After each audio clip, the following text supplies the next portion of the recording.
Chris Yandeck, CYInterview, covering Las Vegas and the world. Today we continue our road to WrestleMania here in Las Vegas. It'll take place on the 19th and 20th at Allegiant Stadium, home of the Las Vegas Raiders. We are now 16 days away from WrestleMania here in Las Vegas. And today we're going to look back at another pro wrestling CYInterview. We're going to show you one every single day until we get to the 19th. Here on CYInterview. And today we're going to go back to one of my earlier conversations in my life with the Macho Man, Randy Savage. Here is that CYInterview conversation, pro wrestling with the great Macho Man, Randy Savage. May he rest in peace. This is Chris Yandeck, and you're on CYInterview.com. We at CYInterview were saddened to hear about the passing of Macho Man Randy Savage today. Going back to the CYInterview archives, I take you back to 2003 during my weekly wrestling radio program days when I interviewed the Macho Man. At the time, Randy was out promoting his rap album and continuing his feud and demands to face Hulk Hogan in a real-life wrestling match. In the middle of the call, also now deceased professional wrestler Brian Adams joined the call for a few minutes. After speaking with Adams, I go into a discussion with Savage about death and life in regards to his wrestling colleagues passing away. For a moment, Savage talks about life and death. He also has memories of Miss Elizabeth, his ex-wife, and he talks about the Spider-Man movie role, and many other things. Here's that entire, plus 25-minute interview from 2003. Here on New York Wrestling Radio, and we have the greatest guest on the phone at this time. He is in the middle of probably one of the greatest promotional tours ever, expanding out for professional wrestling. I'd like to welcome my guest this time, the Macho Man, Randy Savage. Macho Man, how is the CD promotional going? How is everything going, man? It's going unbelievable. I'm so excited about this CD. It's incredible. In fact, as I started out, I was just trying to entertain my wrestling fans, but we're getting embraced by all the rap and hip-hop audience out there, and it's incredible. And that one song, Be a Man, is causing some waves, and you know what that's all about. It's kind of rattling Hulk Hogan, and that's a real cool thing for me because I'm begging for this guy to man up and face me in a real fight. Absolutely, for sure. Have you heard any feedback from Hogan's camp as far as what he thinks about this CD and you challenging him to a match and saying that he's ducking you and so forth? Well, he's coming up with 1,001 reasons why not to do it. 2 years ago, I challenged him for the Children's Hospital. All the proceeds going to the Children's Hospital, and gave him 2 weeks to accept the challenge, as you well know. Otherwise, I was going to give $10,000 on Christmas Eve to the children for a present if he didn't accept the challenge. And he came up with 1,001 reasons why not to, including that $1,000 was a write-off. So I put the $10,000 in the Hulk Hogan Coward Fund after he didn't accept the challenge for 2 weeks, so that way he could have the write-off. Well, this is 2 years later, and I'm all about the music right now. I got 13 songs out of the CD that's in the stores right now. I've only dedicated one to him because that's all he deserves. That's one song, my DJ, Gorgeous George, is right here, and Brian Adams, my head of security, is right over here. Ron Harris, my tour manager. And listen, man, it's really cooking out here. I was on the Best Damn Sports Show yesterday, CNN Headline News, and the FNN, and my DJ, Gorgeous George, is yelling out that Are You Ready played at the Washington Redskin Philadelphia Eagle game as an anthem song. How's that? Oh, absolutely, Mark. So it seems that you've been everywhere. But to this whole promotional tour, to all the CNNs of the world and the Best Damn Sports of the world, have you met anyone important that has said to you, oh, look, man, maybe we should do this with you as well? Has this helped you really expand out into other aspects of the entertainment industry? Though we know you in the Spider-Man movie, of course, but more or less, even if the rap CD doesn't do as well as people might think it will do, it still gets you out there in different expansions. And if you can do something else, you might as well go ahead and do it, I suppose. Right, at the same time, though, even if it does not do good or does do good, I'm all about the music right now. I'm going to come up with we're actually laying down some tracks for my second CD, and we're also playing some more live events as far as concerts are going. So anybody that thinks this is just a novelty or a flash in the pan is going to be a little bit more than that. You know what I mean? I have never been humble in my life, and I'm not going to start now. This CD, this music thing that's happening right now is definitely a commitment that I'm making, and but it's also getting my message out about Hulk Hogan. And after after this thing, it's all around the world, which is doing it right now. He's going to he's officially being pumped out. He's officially being pumped out as of Tuesday when it hit the stores.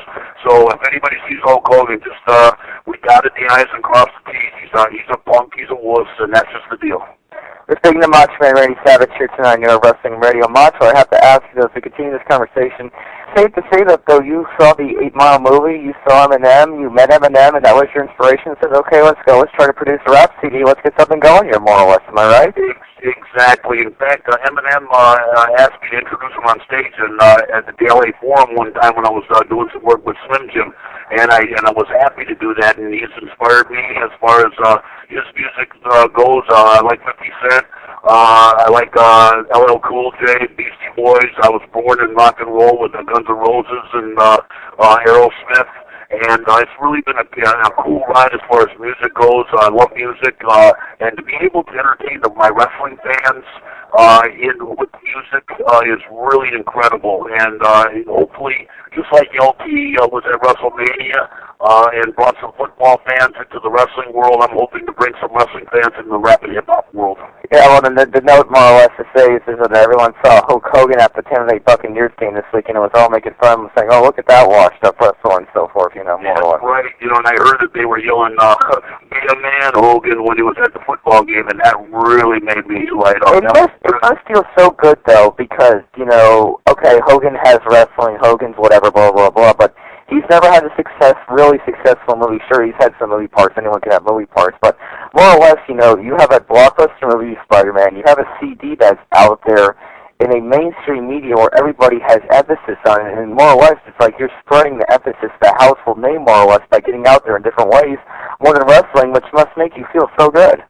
Oh, it makes me feel great. And there's a message out there for everybody, because Hulk Hogan, if anybody thinks I'm picking on somebody that disrespected me to my family over the media. So the best way not to disrespect the wrong person is don't disrespect anybody. Hulk Hogan, he thinks he's this big movie star. Dude, he's only done triple B movies. The song that he brought out about 5 years ago was the most uncool record ever. And it is not cool to be a Hulkamaniac at all. You know what I mean? And I'm just pointing it out. He wanted to put himself in the spotlight as a big tough guy when he wrote his book. But I'm letting the world know that he's not a tough guy. That he's definitely a coward. And he's officially a wuss. Well, more or less, to say the least, if you do get that opportunity to wrestle Hulk Hogan in a professional wrestling match in itself, at WrestleMania 20 possibly, is this going to be, or any other outlet, whether you put it for Children's Hospital in Tampa, or whether you go to, Las Vegas, or whether you go to, if you go to freaking Japan, even anyways, more or less, wherever you go, more or less, this is going to be a shoot fight, if I'm not mistaken. This is going to be a real wrestling match. That's what everybody's asking, and thank you for that question right there. This is going to be the first real fight in wrestling history. In professional wrestling, there's never been a real fight scheduled, and this will be a real fight between Hulk Hogan and the Macho Man Randy Savage. And whether it happens in Tokyo in the Tokyo Dome, whether it happens in Las Vegas with Big 3 Records promoting it, whether it happens at WrestleMania 20 with Vince McMahon promoting it, or whether it happens in Nashville, Tennessee with the TNA group, it doesn't matter to me at all. You know what I mean? And I understand that Jim Ross is saying something like he doesn't want anything to do with it. Well, I got one little message for Jim Ross. Jim Ross is the type of a person who never played a sport in his life, and he follows sports, and he's one of those guys that never wrestled, never played a sport. And last time I noticed, he wasn't the owner of WWE. He's one big flip from sitting in the crowd. So he better buy a ticket real fast, because I hear they're sold out. We're speaking to Macho Man Randy Savage here tonight on Euro Wrestling Radio. As we continue the conversation about the rap CD, what kind of feedback have you gotten from people in the music industry in itself, more or less? Well, the feedback that I've been getting is incredible. You know what I mean? I've been getting like Chris Marquis is definitely wants to collaborate on my next CD. We had DJ Cool on Hit the Floor. I don't know if you've heard that, but it's just really been exciting, because I don't want to drop any names, because I really just it's a positive thing. They're taking it. the people in the industry are taking it seriously, and they're saying it's more than a novelty, and that just makes me happy because I'm not taking myself real seriously about this. I'm just having fun, entertaining my wrestling fans, but it is being embraced by the hip hop world and the rap world, and I'm having fun on the road. This promotional tour is really exciting. Brian Adams, Conan Crush, from Demolition and from Chronic, he's over here with me. He's the head of security, and Ron Harris is the tour manager. Got Gorgeous George, my DJ, and my crew, the Rascals, and everybody's just really psyched to the max. More or less, when you look back at the whole situation itself, you actually were supposed to manage Brian Adams in a professional boxing match. Whatever happened with that? And what I'll do right now is, I was supposed to manage Brian Adams in boxing, but Brian's right here. Why don't you ask him what happened with the boxing real quick? All right, no problemo. Hey. Hi, Brian Adams. This is Chris Shennick of Neuro Wrestling Radio. How are you doing? Not too bad. Not too bad. Randy, I just had an excellent workout at Golden Gym Venice, and we're getting ready to get a few grams of protein here at the Firehouse. Absolutely, for sure. I want to ask you, Brian, what happened? I know that you were going into a professional boxing career. You finished your run with Chronic in Japan. You guys won the tag team titles, and that was all done with, and you were going after a professional boxing career. What's it safe to say is, what happened with all that? You got a career-ending injury, and you're not going to be ever professional boxing, if I'm not mistaken? Yeah. Actually, I boxed amateur a lot of years ago, and I thought, I just got too old to even consider pursuing it. But to train cardiovascular to get ready to go to Japan, I started hitting the heavy bag again, and it started kind of coming back to me. So one thing led to another. Randy and I had a couple of trainers take a look at me, and some pretty big name trainers, and they said that I actually hit harder than Mike Tyson, and this one guy actually worked with Tyson, and he said I'd be crazy not to pursue this thing. So we got ready. We booked a fight with Bob Arum in Vegas. My shoulder was bothering me constantly, my left shoulder, but I was going to fight anyways. One thing led to another with the promotion side of that fight. We weren't advertised on HBO like we were promised, and some things went wrong on that end. So Randy, he rather I didn't take that fight and wanted me to come get my shoulder looked at, and we were going to go from there. And it ended up my clavicle was actually separated from an old wrestling injury, so I had to have surgery, and they actually removed the tip of my the clavicle, the joint there, and then my shoulder.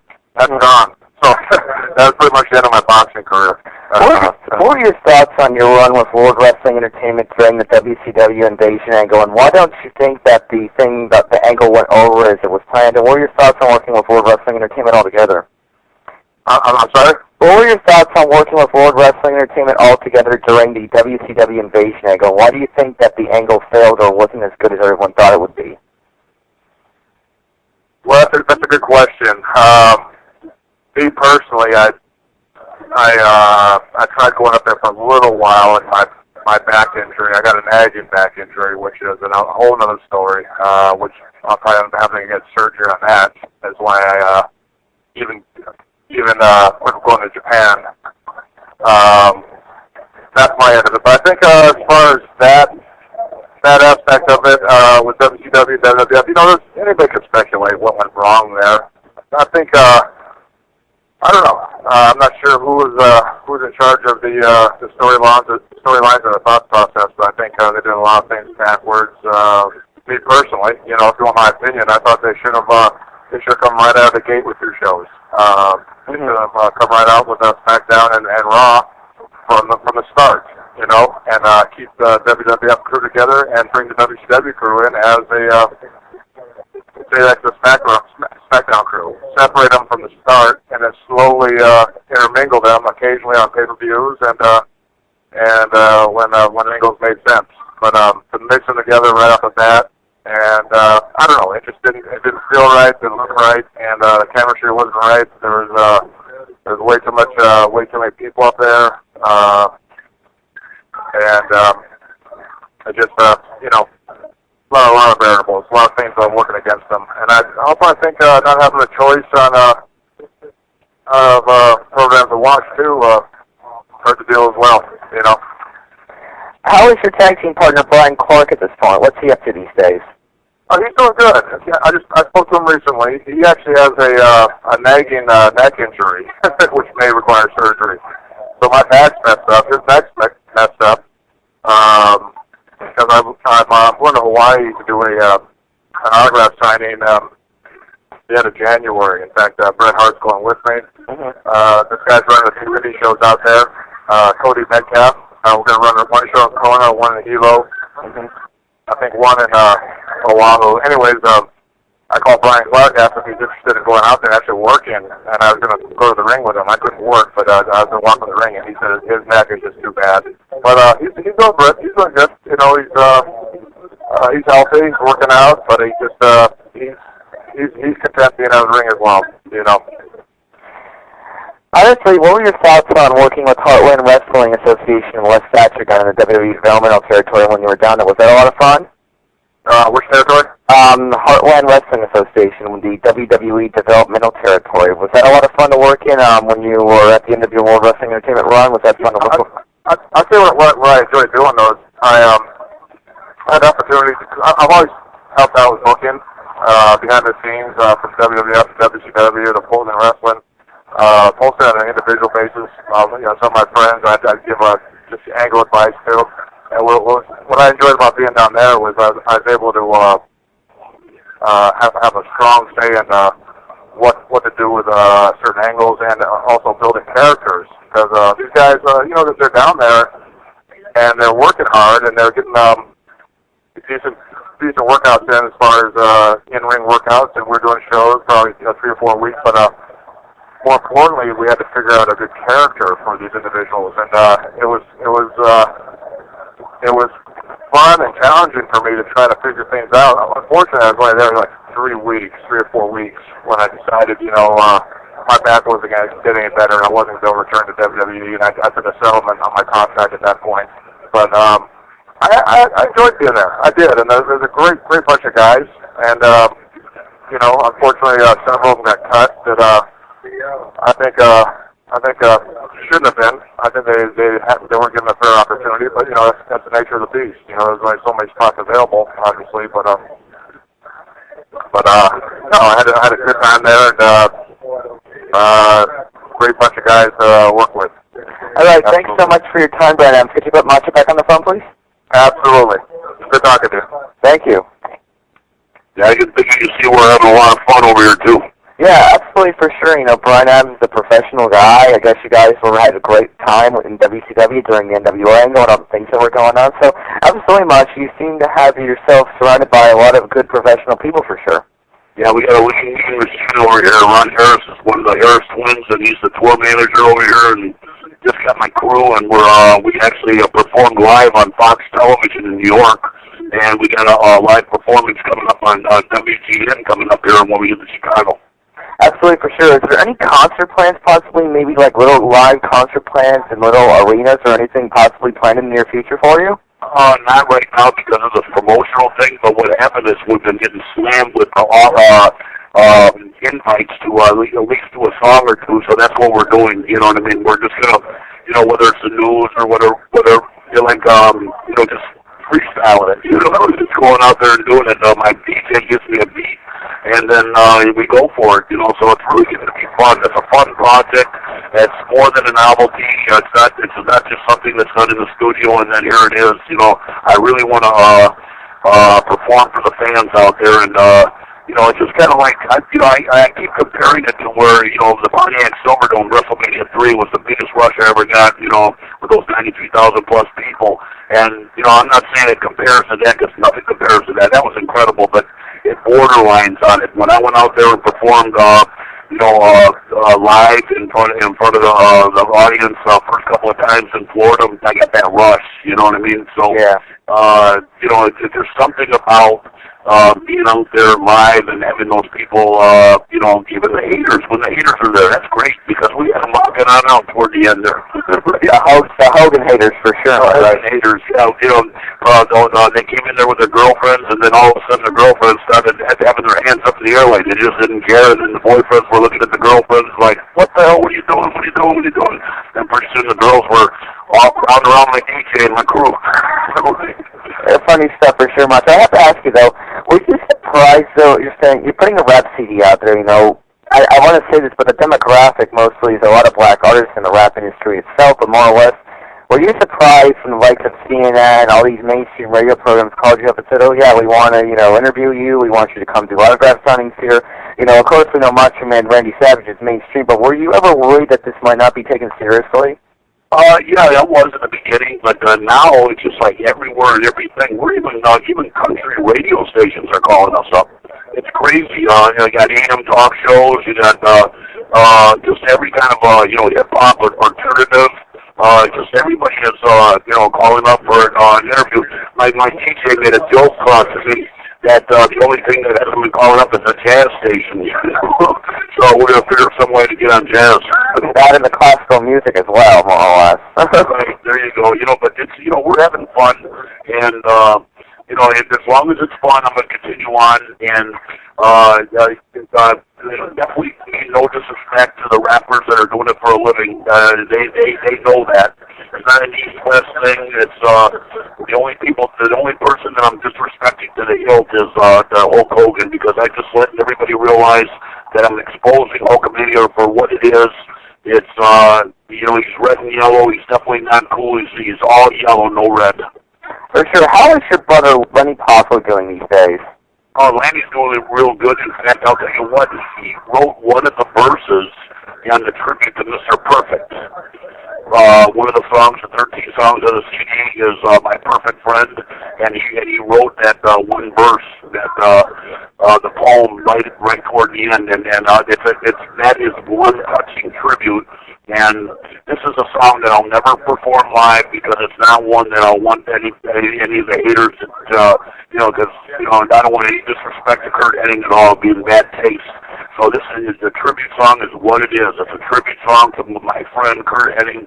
It's Brian's friend, it's Ron's friend. You know what I mean? It's all our friends. The wrestling. Everybody in the wrestling business. Everybody's still one of the boys. And Kurt Hennig was one of the most fun guys in the world. One of the greatest athletes, and the character Mr. Perfect. Everybody enjoyed him, and it was a tragic loss because he was a great husband and he was a great father of 4 kids. More or less, absolutely true. We're staying in Macho Man Randy Savage here tonight near Wrestling Radio. Randy, I have to ask you though, as we continue the conversation this evening, I want to ask you just a quick thought on, as we move back to it, the Spider-Man movie overall, and just the experience. When you got the part and someone called you up and said, "We want you to be in the Spider-Man movie," you're probably saying in your head, "Shit, this is a big blockbuster thing. This is huge for me." You know what I'm saying? And you, it was just, it was one of those things where it wasn't handed to me on a silver platter. I had to come out about 3 times and try out for it, because, it was definitely going to be huge, because of the Spider-Man following. So I definitely wanted the part. I went out and tried out 3 different times, and I really don't know who I was going against. I guess it was some of the WWF wrestlers, but whatever. For some reason, Director Sam Raimi gave me the ball, and I ran with it. I really had a lot of fun, and Spider-Man was real tough. Spider-Man whooped the Macho Man, but Hulk Hogan can't. What was it like working with Tobey Maguire? Tobey Maguire was cool. Real cool to work with. But I'll tell you what was real cool was the stunt guy, the stunt double. And I got a lot of respect for every stunt man that works in Hollywood, man. Those guys are the real deal. They're really tough. Absolutely, for sure. We're speaking to Macho Man Randy Savage here tonight on Wrestling Radio. I want to touch base on this quickly. I don't want to get into this very personally, but what were your thoughts when you heard about the death of your former wife, Elizabeth Hewitt, and what are your memories of her, more or less? I don't think you can say one bad word about her, for sure. No, not at all. You know what I mean? We ran together. We were together for about 10 years, and I feel very, very sorry for her and her family. It was a tragic loss. My friend Steve Kern called me up, and that's a good friend, and he actually told me about Elizabeth and Kurt Hennig like 2 different times. That's what a friend does, is tell you good and bad news. It was a very bad news on that, and it was a sad situation, and I know about it just about as much as you do about it, I feel real bad about it. We had closure, we had separation, but at the same time, we buried the hatchet, and we moved on with our lives, and I saw her about 5 years before, and that was the last time I saw her, and we both said hello to each other, so, it was all good that way, but I really feel sorry for her family. Overall, though, I have to ask you, though, when you look back at the situation as one of the boys that's been there and it's been around in professional wrestling, to the days of the territories going all the way back to feuds with developmental and the Memphis wrestling territory till now, more or less, I have to say to you, though, you know, when you look at this thing, one day this person's gone, the next day the next person's gone, what is it like just being someone hearing this news that, oh my God, I can't believe this person's gone, I just talked to this person last week, or I just saw that person recently. How hard is it for someone like you, you know, to every time lose one of the boys or lose one of the friends that was close to you in the wrestling business so many years ago? Yeah, we just talked about it again just a little while ago. It's really, really, really sad, you know, because these are our friends. It's a brotherhood, and that's one of the reasons, you know, just you know, for Mr. Perfect, you know, that's why no matter, you know, even though it's a commercial type CD that we're hoping it's successful and everything, there's always time out to pay tribute to a friend. You know what I mean? And I guess that's just the way we are. You know, if we get, you know, it's just like stopping and seeing the kids in a children's hospital. It's a reality check. Everything's a reality check. This is every time, every second that goes by is a precious moment in time, and we got to take one day at a time. And you know, it's just one of those things that we just keep reminding ourselves. Do you honestly think, though, as we finish up this conversation, do you honestly think, though, that maybe the lifestyle is a little too risky for a professional wrestler? You know, maybe the lifestyle had something to do with some of these deaths, some of them rather than many of them, but more or less, do you think that the lifestyle has something to do with it? Not at all. I think that's just randomly situations happen, and if you put baseball under a microscope or any endeavor under a microscope, you're gonna have people that you know, tragedies that happen sooner rather than later in anything, you know, whether it be any endeavor, you know what I mean? It's just one of those things, you know, and these are isolated cases. Hey, you guys, I'm gonna have to run to a television show right now. Sure. Absolutely, you know sure. Okay, final comments, Mike. So I have to ask you one last question before you go. What was it like working back in the Memphis wrestling territory, honestly, with Dutch Mantel and everything like that? How great was that in the days of the wrestling territories? It was great, you know. I remember all the grassroots, the minor leagues, you know what I mean? The minor leagues of baseball and the minor leagues of wrestling. That's paying your dues is a wonderful thing, you know. That makes you what you are today. And you know, right now I'm paying my dues in the music business, you know what I mean? So I know what that's all about. But my memories of the Memphis wrestling, there were great memories over there. And you know, just like all my memories in life, you know. So yeah, we're gonna have to go. We're gonna get on a TV show right now, Doug. Absolutely, Mr. Macho. Thank you so much, and you have a great evening. Okay, you guys, stay in touch, okay? All right, absolutely. For CYInterview.com, I'm Chris Yandek.